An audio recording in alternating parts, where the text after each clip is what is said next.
Lá em cima.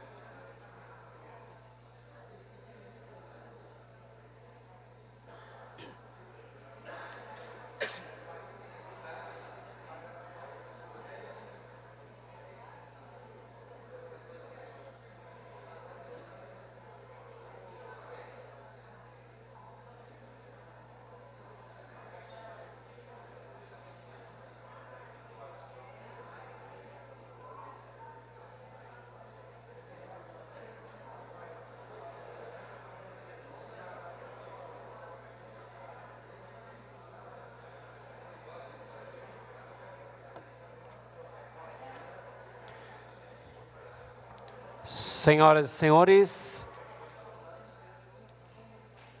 podemos nos sentar, por favor? Dando continuidade a este seminário, seguimos com o tema Educação, Meio Ambiente e Direitos Humanos. Convidamos para ser a mediadora desta terceira mesa redonda a professora Silvia Natália Barbosa Bach.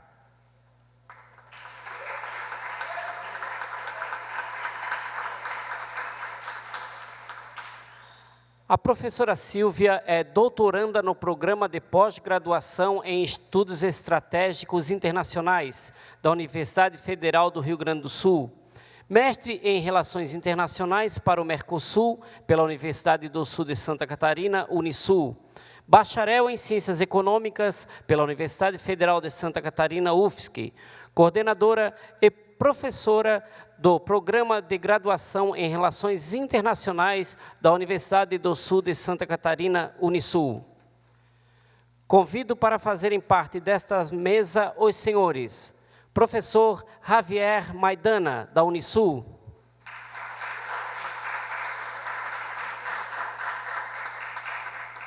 e professor doutor José Baltazar Salgueirinho Osório de Andrade Guerra, da Unisul.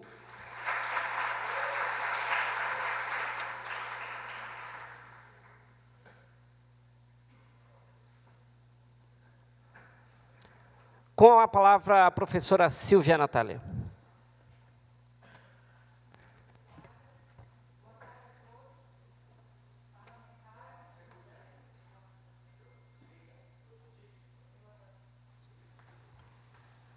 Alô? Ok, obrigada. Boa tarde a todos, parlamentares, estudantes, professores que aqui se encontram nesse dia, né, do evento que discute o Mercosul. Infelizmente, como já foi bastante explorado no dia de hoje, está sendo um dia triste para nós, em função da tragédia que aconteceu com o time de futebol aqui do oeste do estado. Mas agradecemos a todos pela persistência de aqui estarem discutindo esse assunto tão importante. Nós tivemos conhecimento que os outros eventos desta casa foram cancelados em respeito a essa tragédia, mas como este se trata de um evento educativo, onde nós tivemos muitos convidados de outros países que já estavam aqui na cidade, o presidente, então, desta casa deixou facultativo ao gabinete do deputado Rodrigo Minotto por manter ou não o evento. Naturalmente que todo esse acontecimento prejudicou o andamento da nossa programação, mas ainda assim estamos muito felizes por contarmos com as autoridades que aqui estão, né, os estudantes, professores que se propuseram a dedicar o dia de hoje a discutir o futuro da integração latino-americana. E dando então continuidade a esta mesa, que pretende debater então as questões de educação, direitos humanos e meio ambiente, que naturalmente são questões que estão permeadas no processo de integração. No caso do Mercosul e outras iniciativas de integração, é sabido que os laços econômicos é que normalmente encaminham um processo de integração. Mas é impossível nós não pensarmos na integração econômica que não envolva a questão do meio ambiente, da sustentabilidade, dos direitos humanos e a questão da educação, que inclusive já foi falada hoje em mesas anteriores, né?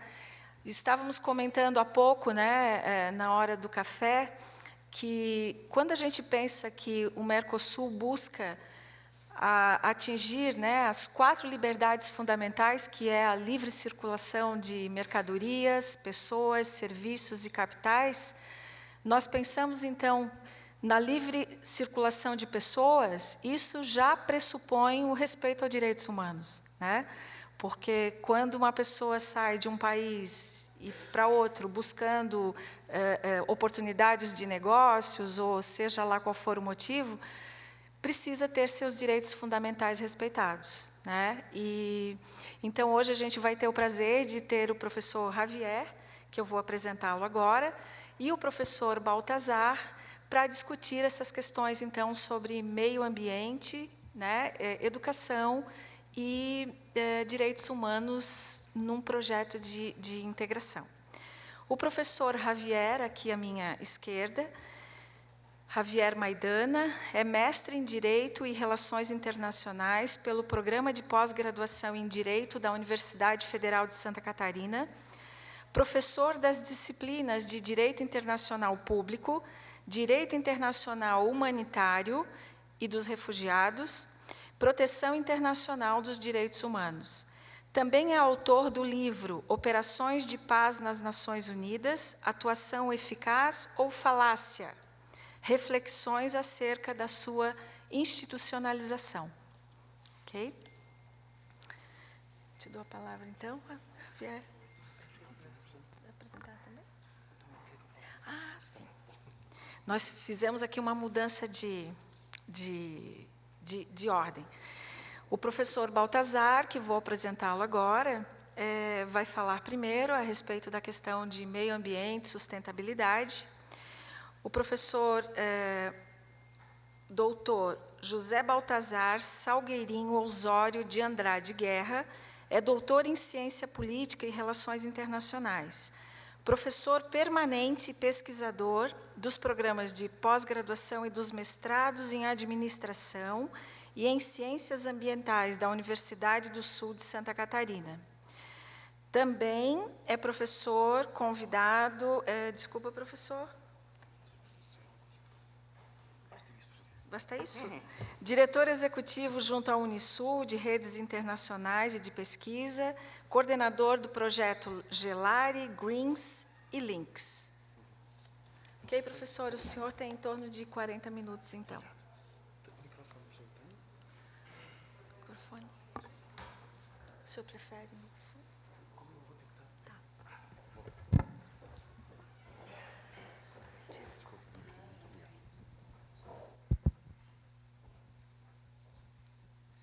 Boa tarde a todos, senhores. Muito obrigado pela vossa presença. Professora Sílvia, muito obrigado pelo convite para participar no Seminário Internacional do Mercosul.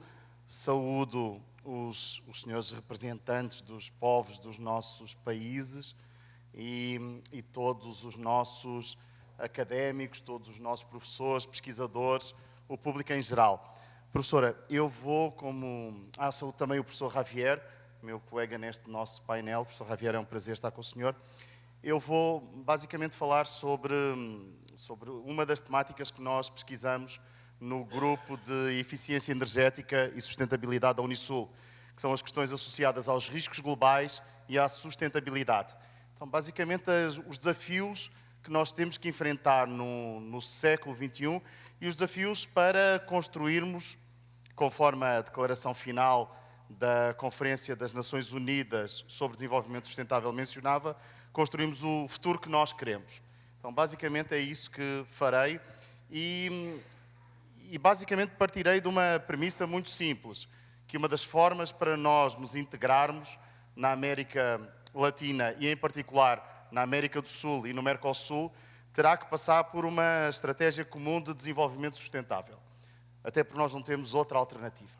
Então, é uma questão de ou nós adotamos a sustentabilidade e o desenvolvimento sustentável nos nossos países, ou então simplesmente não teremos futuro. As nossas cidades estão cada vez mais congestionadas, nós não estamos hoje a demonstrar capacidade de nos adaptarmos às mudanças climáticas, vamos sofrer impactos na nossa produção agrícola muito significativos. Então, se nós, de facto, não começarmos rapidamente uma transição para uma economia sustentável, para uma economia verde e para uma economia de baixo carbono, nós corremos um risco existencial.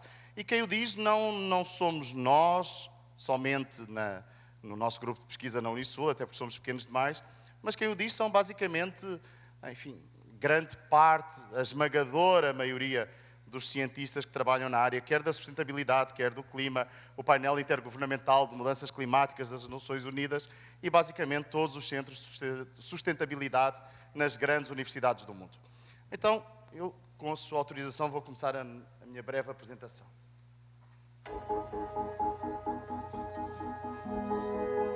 I am home. I give you comfort. I shelter your family. See me for who I am. Home, sweet home. I am your refuge. I am the floor that supports you. The foundation that keeps you steady. The walls that give you shelter. The roof that protects you. I am your home. If you don't take care of me,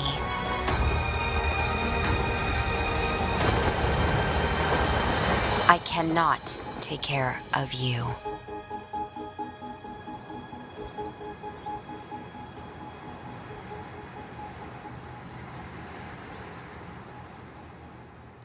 Esta é uma primeira mensagem que eu queria deixar claro para todos nós. Hoje, quando nós falamos de sustentabilidade, não estamos a falar numa ótica exclusivamente preservacionista. Não estamos preocupados em evitar a extinção de uma espécie A ou B. Não estamos sequer preocupados só com a conservação da natureza. Quando nós falamos de sustentabilidade, nós referimos a 3 dimensões. A uma dimensão económica, a progresso económico, a uma dimensão social, desenvolvimento, justiça social, progresso das nossas sociedades, e é uma dimensão, logicamente, de preservação do ambiente. Sendo que esta última, a lição que nos é ensinada por este vídeo, a grande mensagem deste filme que nós acabámos de ver, é a seguinte, é que, em boa verdade, nós precisamos da natureza, nós precisamos do ambiente. A natureza, meus senhores, e a terra não precisa, de facto, de nós. E isso é uma primeira lição que nós temos que assumir, porque nós vamos enfrentar problemas muito, muito graves. Nós estamos num ciclo de crescimento da população mundial, como veremos, pelo menos até 2100. As estimativas hoje é que, no final deste século, nós sejamos entre 11 a 12 bilhões de pessoas.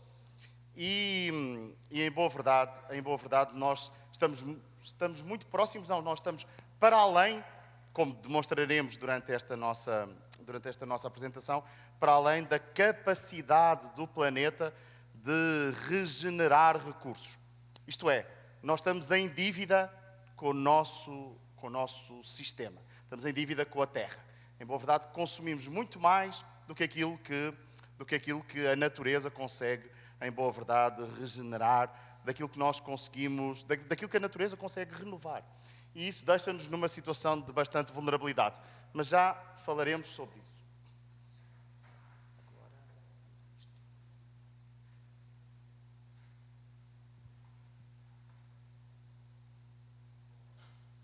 Será que vai? Vai.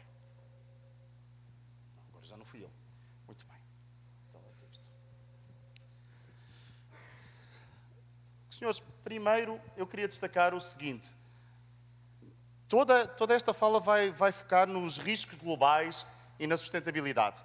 Eu vou usar o relatório de riscos globais do Fórum Económico Mundial e vou usar basicamente os conceitos de sustentabilidade apresentados, enfim, pelas Nações Unidas e em particular pelo IPCC. Mas queria dizer o seguinte, nós defrontamos hoje grandes desafios. Desafios que são talvez os de maior escala que a humanidade já enfrentou. E eu coloquei aqui 3 neste slide de abertura que são extraordinariamente preocupantes. O primeiro é a pobreza. nós convivemos com níveis de pobreza absurdos para um mundo tão rico.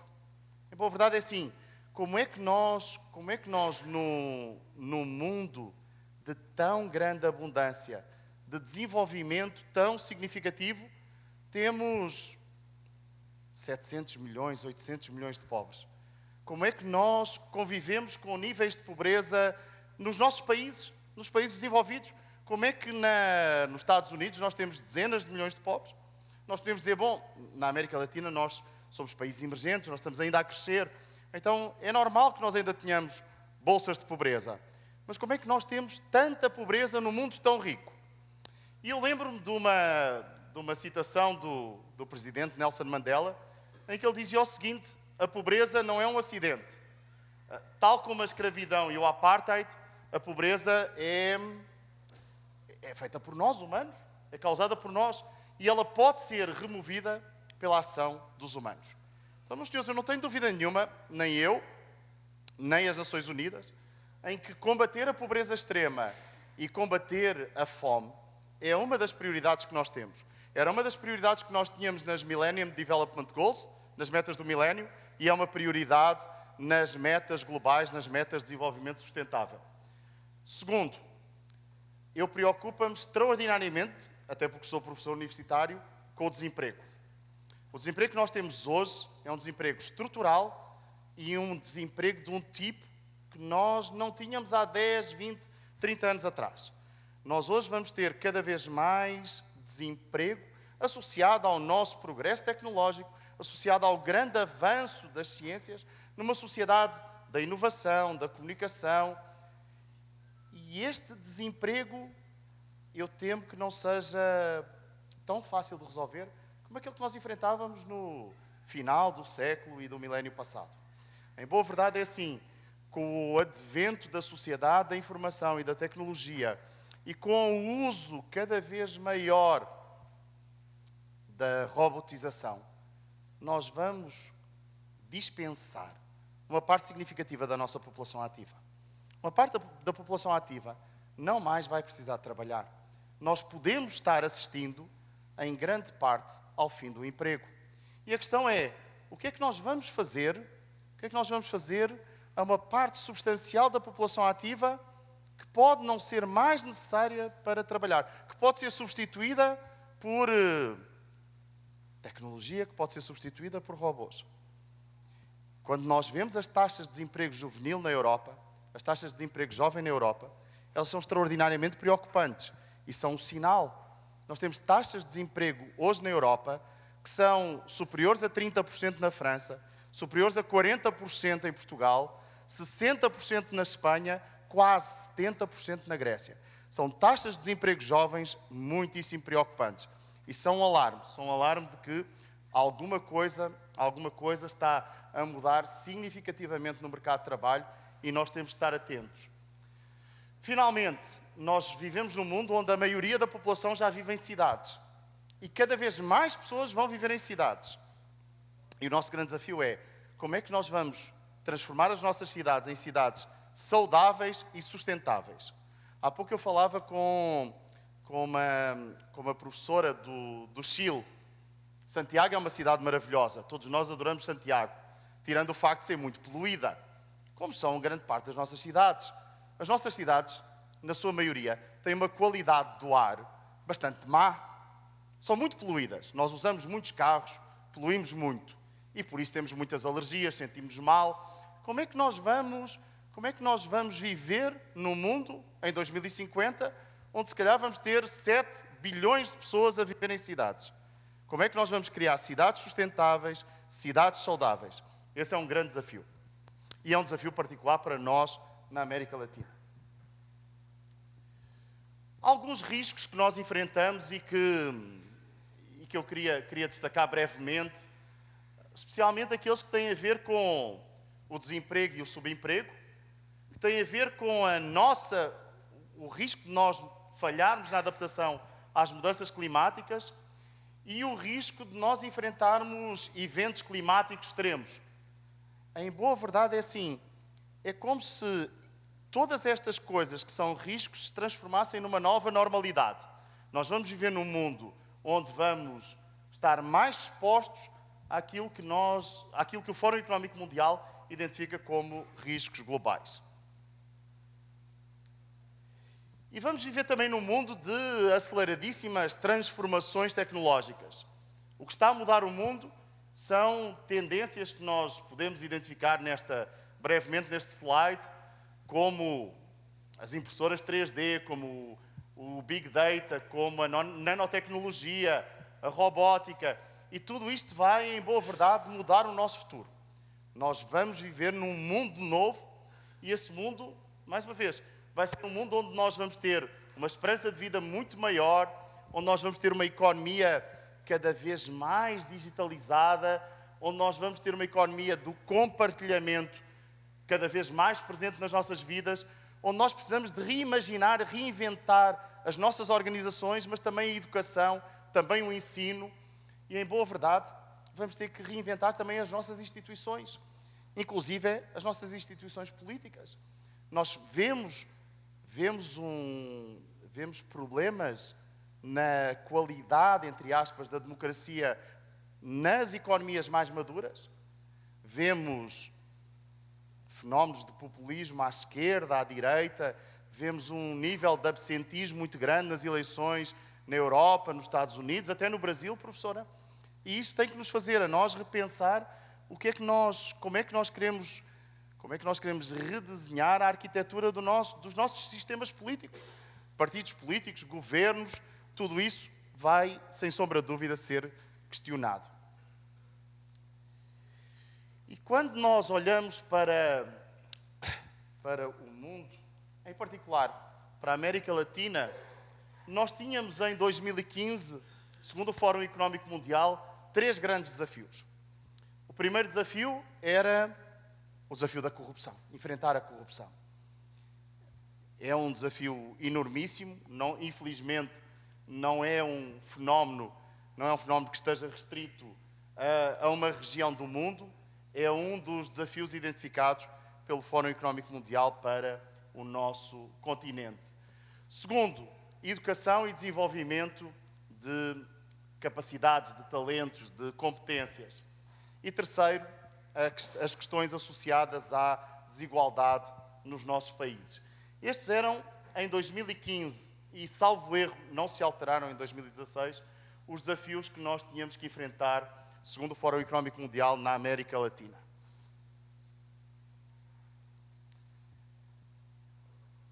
Há pouco nós falámos do desemprego.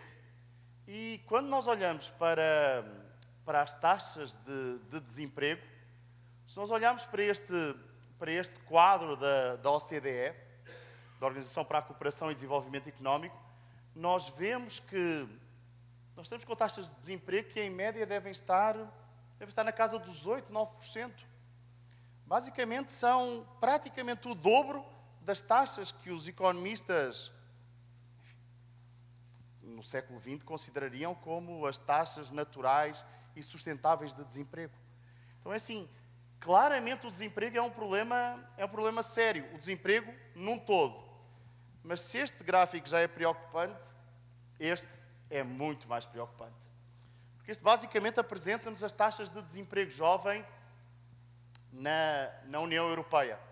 E nós vemos que num dos espaços mais ricos do mundo, num dos espaços mais desenvolvidos do mundo, aliás, no espaço com maior desenvolvimento humano do mundo, nós temos uma taxa de desemprego juvenil de 23%, aliás, tínhamos em 2013 uma taxa de desemprego juvenil de 23%, praticamente 24%. E temos casos que são verdadeiramente chocantes. Espanha, Grécia, até Portugal estão com desempenhos muito, muito fracos. Então, alguma coisa se passa aqui.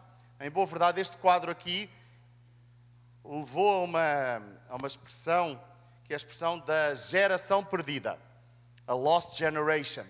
Uma geração que sai das universidades europeias, a melhor geração preparada de europeus e que não encontra colocação no mercado de trabalho. Boa verdade, meus senhores, estes dados são do Eurostat e são reveladores de uma situação tremenda na Europa.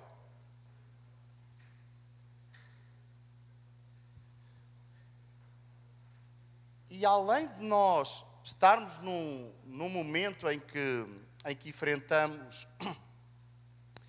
desafios graves, como aqueles que nós já fomos mencionando, nós temos também uma transição demográfica que nos deve preocupar e que claramente já aparece no nosso sul da América, na nossa América do Sul. Nós estamos a passar por uma transição demográfica. As nossas populações estão a viver mais, isso é muito bom, mas nós estamos com uma diminuição das nossas taxas de fertilidade. As nossas populações vão, naturalmente, envelhecer e tender a estabilizar. Olhando para este quadro, nós vemos que daqui a pouco os nossos países vão parar de crescer. A população dos nossos países vai parar de crescer. E, além disso, nós vamos ter uma população mais idosa, o que vai obrigar a novos desafios. Como é que nós vamos prover serviços? Como é que nós vamos prover serviços públicos? Quais são as demandas de uma população que vive mais, de uma população mais envelhecida?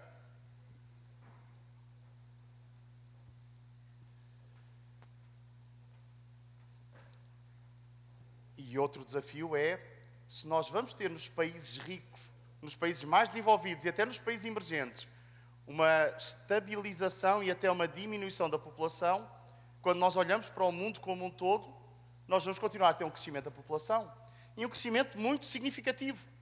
Nós vamos ter uma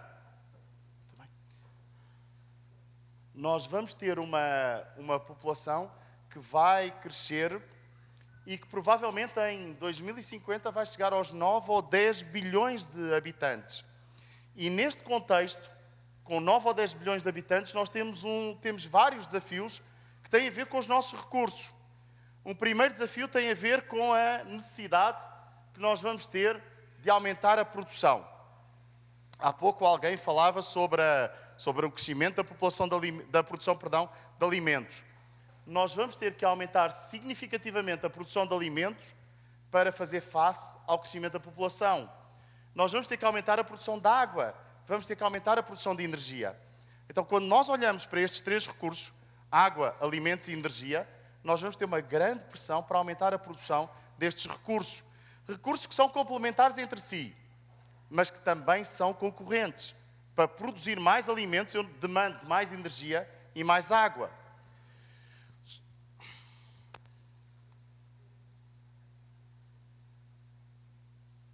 Tivemos grandes avanços e no nosso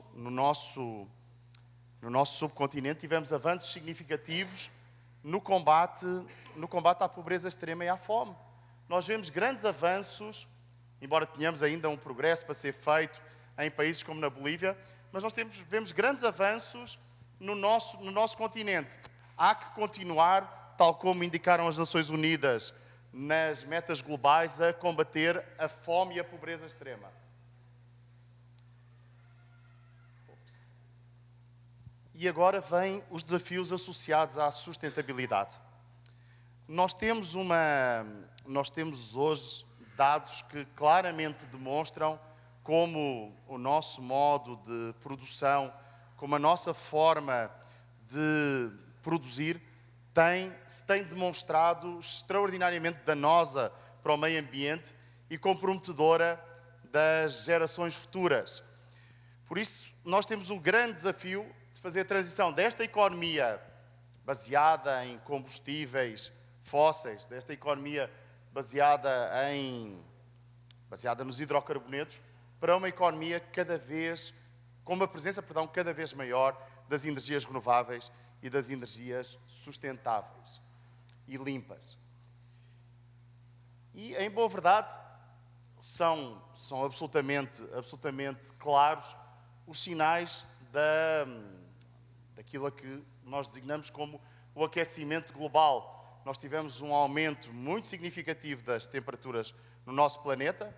Neste século, em que nós estamos no 16º ano, nós tivemos, salvo erro, 14 dos anos registrados com temperaturas mais elevadas, com os registros de temperaturas mais elevadas da história. E isso tem provocado uma série de consequências, em particular impactos na nossa produção agrícola, que tem levado à insegurança alimentar, a crises alimentares, tem provocado também problemas de abastecimento de água. Em algumas das nossas cidades a situação já começa a ser crítica. Em Lima, no Peru, a situação da água, do desabastecimento é uma preocupação e em várias cidades que são abastecidas pelos glaciares dos Andes, nós vamos ter problemas sérios de insegurança hídrica também. Quando nós olhamos para os efeitos das mudanças climáticas, em boa verdade é assim, nós vamos passar a enfrentar as consequências de termos mudanças nos padrões das chuvas, temos tempestades cada vez mais fortes, vamos ter infelizmente um aumento da subida das águas do mar, mares mais quentes, mudanças nos ciclos de vida das plantas, infelizmente mais secas e mais incêndios e um derretimento significativo das geleiras que nós temos nas nossas montanhas. Então, em boa verdade, este é o cenário.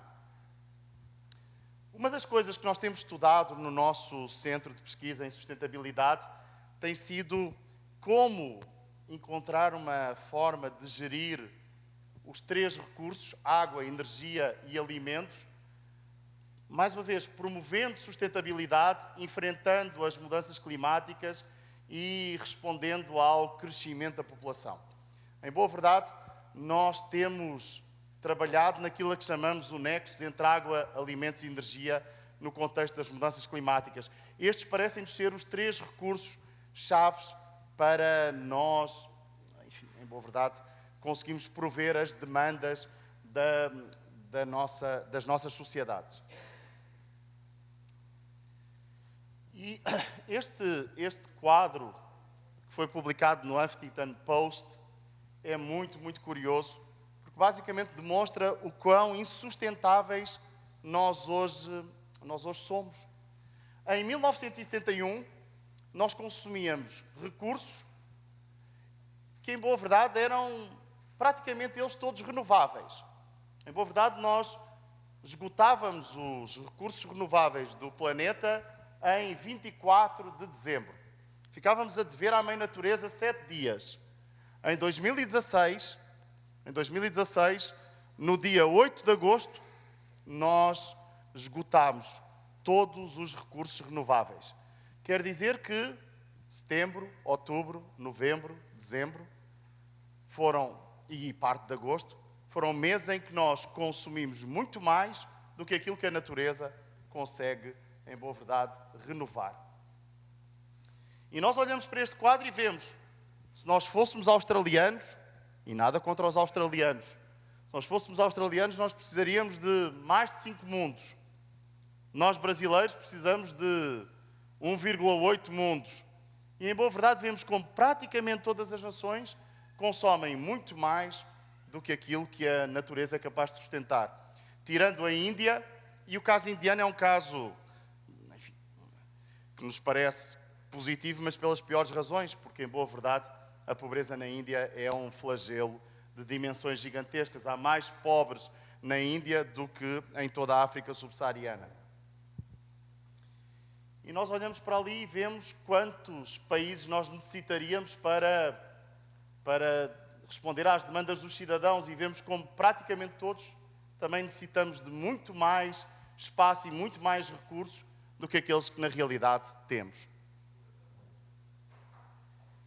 Quando nós olhamos para o mapa dos impactos das mudanças climáticas, vemos que as áreas que vão ser mais afetadas pelas mudanças climáticas, sejam eventos climáticos extremos, seja subida do nível das águas do mar, perdas da produtividade agrícola, são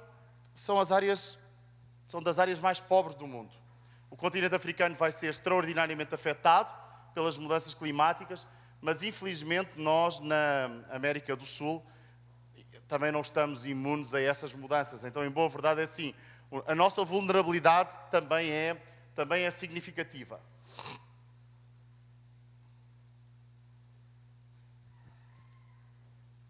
Na Conferência das Nações Unidas para o Desenvolvimento Sustentável, na Rio+20, foi basicamente desenhado um mapa para o futuro. Esse mapa para o futuro, em boa verdade, está contido naquilo que são os chamados objetivos globais, os objetivos de desenvolvimento sustentável. E, em boa verdade, são estes 17 objetivos que os povos se comprometeram a basicamente cumprir numa agenda até 2030. Em boa verdade, para nós ganharmos o nosso futuro, nós temos que conseguir eliminar a pobreza, conseguir eliminar a fome, conseguir promover a saúde e o bem-estar, educação de qualidade, igualdade de género, água e saneamento básico, conseguir fornecer energia renovável e limpa a preços sustentáveis, conseguir que as pessoas tenham trabalho e promover o crescimento económico, inovação, infraestrutura, reduzir as desigualdades, promover cidades sustentáveis e comunidades sustentáveis, consumo responsável e produção responsável, ação climática, proteger a vida nos nossos oceanos, proteger a vida nas nossas terras, o desafio da justiça, da paz e das instituições fortes e uma parceria para o desenvolvimento sustentável.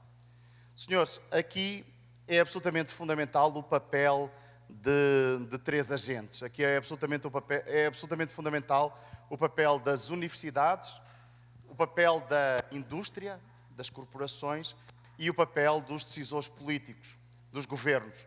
Então, em boa verdade, é assim, estas metas só serão atingidas se nós envolvermos as nossas populações, mas também se nós tivermos uma parceria entre universidades, indústria e, logicamente, os nossos governos, os nossos governantes. Isso é absolutamente fundamental. As universidades têm vindo a fazer o seu papel quando nós falamos da sustentabilidade. A nossa universidade tem se esforçado e eu queria terminar esta minha primeira intervenção, porque depois gostaria de receber as vossas questões e debater convosco, apresentando dois projetos que nós vimos desenvolvendo na Unisul e que em boa verdade, têm tido um alinhamento com aquilo que são as nossas preocupações com o desenvolvimento sustentável e também algo que é absolutamente fundamental para nós no grupo de pesquisa, que é um diálogo entre a universidade e os decisores políticos. Em boa verdade, isso é absolutamente fundamental. Nós avançamos razoavelmente bem no diálogo entre a universidade e a empresa, mas eu sinto que ainda temos um caminho longo a fazer para aproximarmos a universidade dos parlamentos, para estarmos mais presentes na vida do Parlasul, na vida da nossa Alesc, na vida dos nossos decisores políticos. Essa parceria tem que ser feita e nós tentámos fazê-la ainda a um pequeno nível, a um nível municipal, com um pequeno município, num exemplo que eu vos vou apresentar em seguida. Então, só peço um segundo da vossa atenção.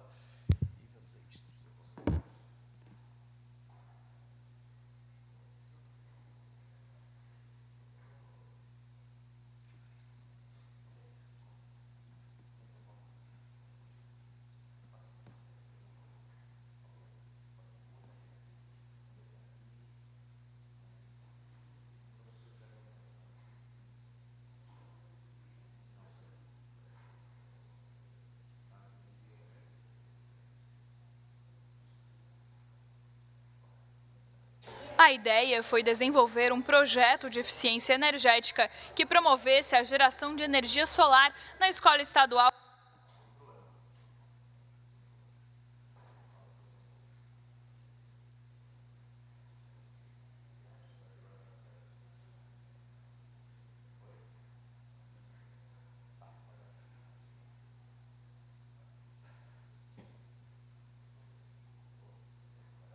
A ideia foi desenvolver um projeto de eficiência energética que promovesse a geração de energia solar na Escola Estadual Roberto Schitz, mas também aproveitasse melhor recursos como a luminosidade natural. Nós instalámos 27 painéis fotovoltaicos e hoje geramos eletricidade suficiente para suprir toda a demanda da escola. E ao mesmo tempo nós decidimos contribuir para a melhoria das condições de estudo, de vida das crianças neste espaço escolar. Então fizemos uma intervenção de eficiência energética nas salas de aula, melhorámos o conforto luminoso nas salas de aula, em alguns casos tivemos melhorias de 300% Atitudes como troca de lâmpadas e mudança nas cores das paredes trouxeram os benefícios da sustentabilidade para dentro das salas de aula. Medimos a quantidade de luz natural disponível num dia como hoje, por exemplo, que é um dia que está nublado, nós temos uma ideia da iluminância que nós temos no céu. A partir desses valores, nós podemos ter uma ideia do que acontece dentro de uma sala de aula em qualquer dia do ano. A partir desses dados, nós projetamos o sistema. Ele foi dimensionado para responder às necessidades de uma aula, né, para crianças, conforme a quantidade de luz disponível. A comunidade de Taquaras fica na área rural do município de Rancho Queimado e foi escolhida para ter a primeira escola do estado de Santa Catarina a produzir de forma limpa e sustentável toda a energia que consome. Com certeza, quando a gente pensa em uma escola sustentável, num planeta sustentável, as placas, essa energia solar veio a contribuir. Iluminação, que teve a modificação das salas, pela pintura. Então, vai melhorar, sim, a questão visual dos alunos e também dos professores. A escola atende aproximadamente os 150 crianças do ensino fundamental. Para os estudantes, além do conforto, o projeto trouxe a preocupação com o meio ambiente. Essa ideia é muito legal e a gente está achando muito bom por causa que agora nossas salas ganharam energia nova, ganharam lâmpadas novas e daí agora as lâmpadas estão melhores assim para a gente ver no quadro direito assim. Dá muita vontade de levar para casa porque daí é melhor, daí a gente gasta menos energia. Ficou bem melhor, para eu que uso óculos já melhorou bastante. Eu aprendi que essa energia ela é renovável, limpa e que não prejudica tanto os animais, o meio ambiente. O projeto é resultado de uma parceria entre professores e estudantes da Unisul com o REGSA, consórcio da União Europeia, que investe em estudos para a geração de energias renováveis na América do Sul e contabiliza bons resultados. Soma de boas vontades. Nós temos fomento, o financiamento é da União Europeia, da Comissão Europeia. Nós temos depois tecnologia que transferimos entre a nossa rede de pesquisa, a Universidade do Chile, a Universidade Católica da Bolívia, a Universidade de Ciências Aplicadas de Hamburgo, na Alemanha, e a nossa Unisul. Em termos ambientais, a redução das emissões são muito significativas. Estamos a falar mais ou menos 3 toneladas por ano. Para uma escola que tem 150 crianças. O sistema de placas, que gera eletricidade para manter a escola, também foi ligado à rede da empresa que atende a cidade.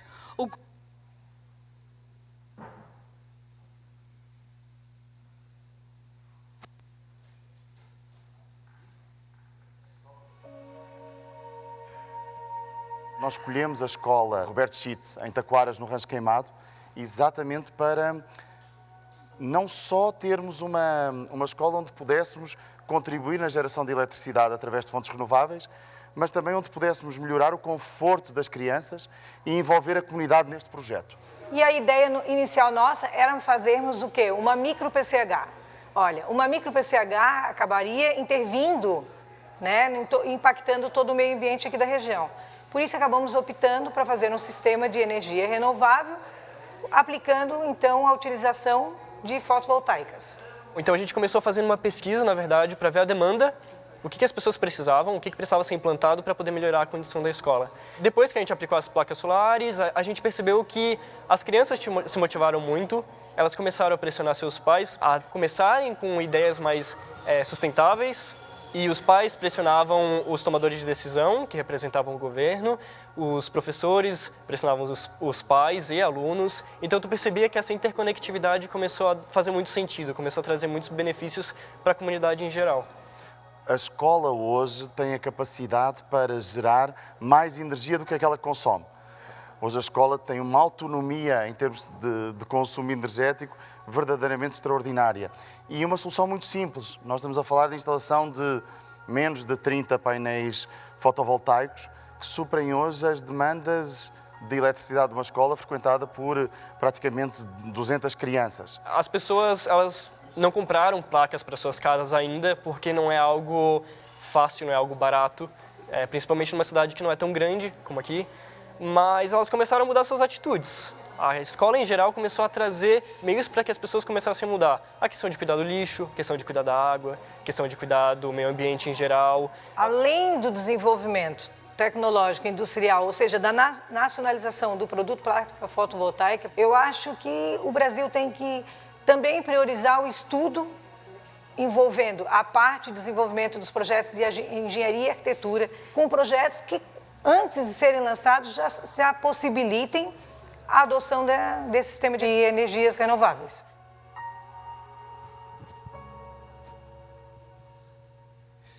Este é um exemplo de um projeto, de um módulo piloto que nós desenvolvemos numa escola no município da Serra Catarinense e que resultou numa fantástica parceria entre a universidade e o poder político local.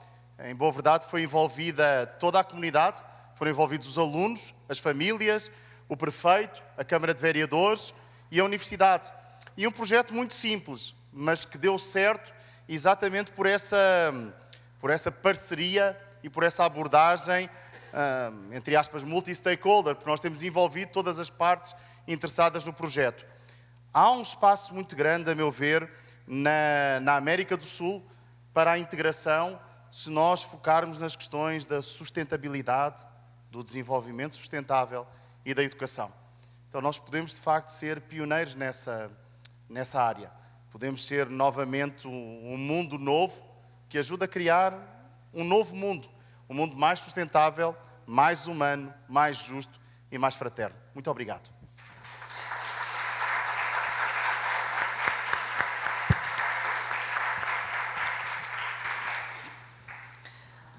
Muito obrigada, professor Baltazar.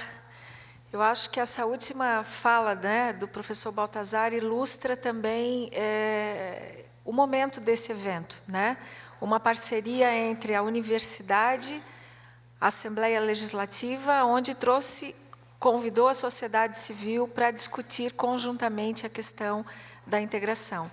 E eu acho que esse exemplo trazido pelo professor Baltazar, mesmo que se pense que é uma iniciativa ainda pequena, nível local, no município pequeno, demonstra o quanto a parceria entre a universidade, a sociedade e o poder público pode ser proveitosa, né? Agora, então, atendendo, mudamos aqui a ordem da fala, né? Mas agora, então, o professor Javier, que é professor da Unisul na área de Direitos Humanos, autor de livro que trata também desse tema, vai falar um pouquinho sobre direitos humanos e direito humanitário. Ok, professor? Bom, primeiramente, boa tarde a todos aqui presentes, né, parlamentares, alunos, a banca aqui, a Silvia, a professora Silvia, o professor Baltazar. Né, eu me sinto agora numa situação difícil, né, porque depois de uma excelente explicação do professor Baltazar sobre todas essas questões que envolvem o nosso dia a dia, que envolvem a nossa realidade de hoje, uma questão sustentável, clima, questões que envolvem esses desafios que estão hoje presentes, né, é o nosso desafio hoje em dia, fica um pouco difícil, né, trazer alguma coisa ainda, né, para complementar nesse sentido do evento. Mas vamos fazer a nossa parte, né? Vamos trazer aqui uma questão um pouco mais voltada para direitos humanos, mais voltada para o caso do direito.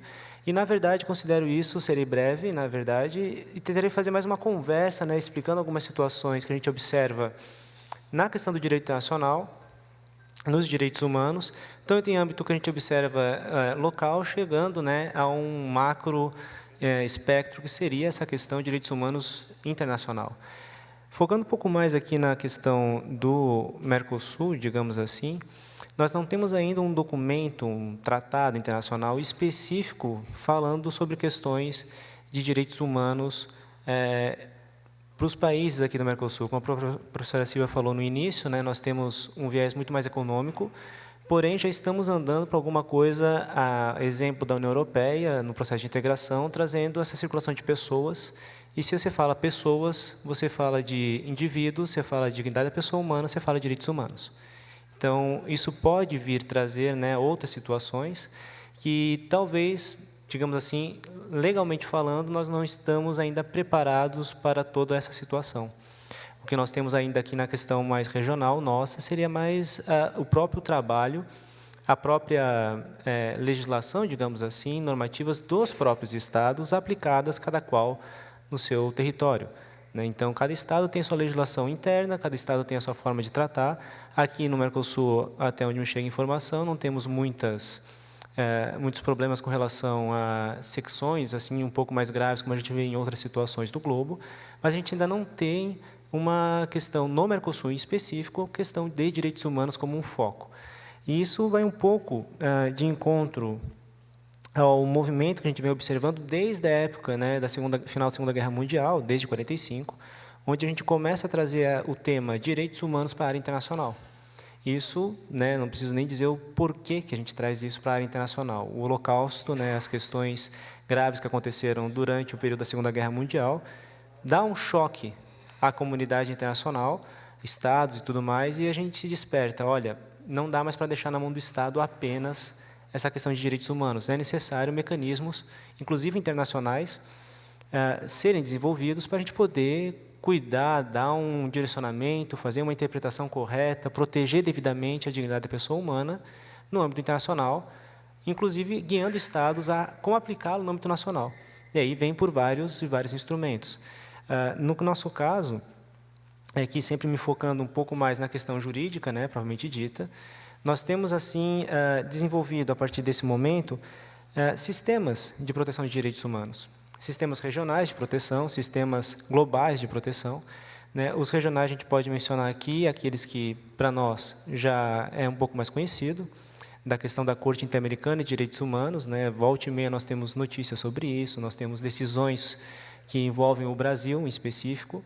Nós temos questões que, inclusive, dão aos estados, e o Brasil não foge disso, decisões que transformam ou aceleram a transformação, digamos assim, inclusive legal, na proteção de direitos humanos. Sempre lembrando, né, direitos humanos, querendo ou não, uma visão doutrinária, ele é um freio à atividade dos estados. Ele tem essa função desde quando, né, foi percebido. Você dizer para o Estado, todo soberano, lembremos aqui daquela época dos reis absolutistas, dizendo, olha, você não pode fazer isso, você não pode fazer aquilo, você tem que prover tal situação. Então, a partir dessa pequena situação, já se pode imaginar o embate que é a questão de direitos humanos frente à situação de estados. Né? O Estado querer definir algumas regras e daí vem uma corrente do direito e diz, olha, você não pode. Você tem que preservar esse direito aqui, você tem que preservar a situação, você está ferindo a dignidade da pessoa humana. Então, é uma nova realidade, né? Ganha um âmbito internacional a partir de 45 e a gente começa ainda a alguns passos, alguns um pouco mais lentos, assim, a criar um sistema internacional de direitos humanos, de monitoramento, de aplicação. Então, nessa questão, no primeiro momento, um sistema regional, nós podemos trazer, então, a Corte Interamericana de Direitos Humanos, que eu vou falar um pouquinho mais em um momento posterior, mas também temos que lembrar, né, o sistema europeu também possui a Corte Europeia de Direitos Humanos, nós temos o Tribunal Africano dos Direitos Humanos e dos Povos. Então, pelo menos, nós temos 3 sistemas regionais de direitos humanos que ajudam os estados a, digamos assim, se manter na linha, ou ter uma interpretação mais correta, juridicamente falando, sobre o que é esse direito, sobre esses direitos humanos que é tão falado e tão defendido por doutrinadores, enfim, militantes, no qual nós temos aqui nas Américas a nossa Convenção Americana de Direitos Humanos, que é o famoso Pacto de São José da Costa Rica. Esses sistemas regionais, essas cortes, não tem em toda parte do mundo, né, vale a pena frisar isso. A Oceania, por exemplo, a Ásia, o Oriente, não possuem um tribunal específico para isso, com essas atividades, como nós temos aqui nas Américas, então a gente pode se considerar sortudo nesse sentido, né, um pouco mais à frente nesse aspecto. E o sistema regional, ele é um pouquinho mais formal nesse sentido, falando inclusive na questão de direito.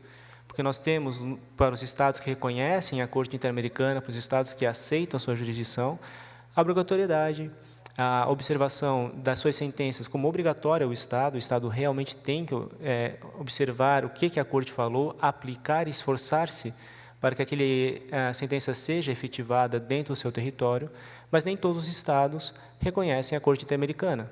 Né? Nós temos, por exemplo, Estados Unidos que não reconhecem a Corte Interamericana de Direitos Humanos. O que isso quer dizer?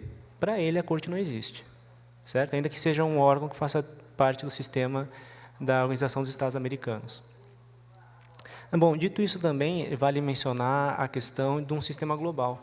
Né? Nós temos um sistema regional, que é essas três cortes internacionais, e também temos um sistema mais global, que é o que nós tiramos do sistema ONU. Né?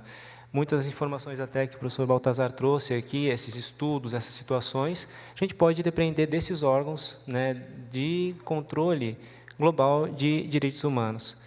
E aqui a gente pode mencionar, basicamente, o sistema ONU, né, que é o sistema que nós ouvimos falar, temos pelo menos mais conhecimento de forma mais generalizada.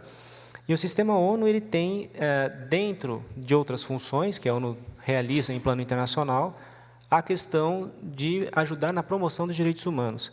E ela faz isso de inúmeras maneiras, algumas até que a gente não percebe, algumas até que não nos é tão salientada assim, pela mídia, inclusive. Nós temos alguns órgãos, como o Secretário-Geral das Nações Unidas, os famosos altos comissariados, né? Os Alto Comissariado das Nações Unidas para Direitos Humanos é um exemplo, né, de um alto comissariado dentro da ideia da Secretaria-Geral da ONU, focada nessa questão de direitos humanos. Um outro ponto que a gente pode mencionar também seria a questão dos refugiados, né? O Alto Comissariado das Nações Unidas para Refugiados, agora com esse tema e essa crise tão grande na Síria, na qual a Europa tem que enfrentar essa situação de um grande fluxo migratório, dentre eles refugiados e apenas imigrantes, que é uma situação complexa. Nós temos aí um alto comissariado que auxilia os Estados em como lidar a situação, porque já há tratados internacionais sobre isso, o Estado já se vincular a essa situação. Então fica, né, o lutar do dia a dia, né, com relação a essa proteção que se deve dar à dignidade da pessoa humana, ao indivíduo, nesse caso em específico. Além do secretário-geral, nós temos as várias agências especializadas da ONU, né, que fazem um controle que nós chamamos assim mais informal, mais indireto, porque são agências que cuidam de pontos específicos, como, por exemplo, a Organização Mundial da Saúde, a organização com relação à Unicef, com relação a crianças e tudo mais. São agências especializadas da ONU, que de forma indireta auxiliam também nesse monitoramento, nessa proteção da dignidade da pessoa humana, ainda que seja de forma indireta. Por quê? Porque ele trata de um tema específico, fome, por exemplo, criança, saúde, cada um no seu tema, mas isso também são reflexos do que são, né, do que seria entendido por direitos humanos, proteção da dignidade da pessoa humana. Então, é um controle também, é um controle direto, também se considera dentro do sistema global de monitoramento dos direitos humanos. Podemos mencionar ainda nessa questão os vários e inúmeros tratados de direitos humanos, ou que a gente pode englobar na ideia de direitos humanos. Então, convenções internacionais contra o tráfico de seres humanos, questão de proteção da mulher, proteção da criança, várias convenções internacionais que já foram assinadas desde 1945, que também fazem parte, né, dessa questão jurídica de direitos humanos no âmbito internacional. E vale mencionar também que, através de vários desses tratados, nós já temos até alguma definição de alguns conselhos, algumas comissões, digamos assim, oriundas desses tratados, focadas em analisar a implementação, auxiliar na aplicação do conteúdo desse tratado para os Estados e acompanhar o desenvolvimento nesse tema. Então, a gente chama isso de órgãos convencionais de proteção, de controle dos direitos humanos, dentro do sistema ONU. O próprio tratado prevê a criação dessas comissões e a comissão é formada e ela está lá, né, acompanhando o dia a dia dos Estados, referente ao tratado do qual se originou. E também nós temos aqueles famosos, os não convencionais, controles não convencionais no sistema ONU, que aqui entra o Conselho de Direitos Humanos, que foi agora reformulado há pouco tempo pelo sistema ONU, para dar, inclusive, maior visibilidade e maior, digamos assim, grau de importância, até mesmo político, dentro da própria organização das Nações Unidas. A gente observa que os direitos humanos cada vez mais vêm ganhando espaço, vêm ganhando discussões, vêm ganhando os holofotes, e, com isso, também necessitamos, né, aprimorar algumas situações. Então, desse Conselho de Direitos Humanos no sistema ONU, nós temos ali especialistas que trabalham com essa questão, nós temos instrumentos que o próprio sistema utiliza para verificação de observação e implementação de direitos humanos frente aos Estados, e aqui eu posso mencionar somente alguns, né, para não ficar tão enfadonho, que seria a questão da revisão periódica universal, procedimentos especiais, inclusive os próprios especialistas que vão aos Estados, inclusive por denúncias enviadas ao órgão, para que o próprio Conselho saiba o que está acontecendo no país e traga algumas recomendações para ser aplicada ao Estado.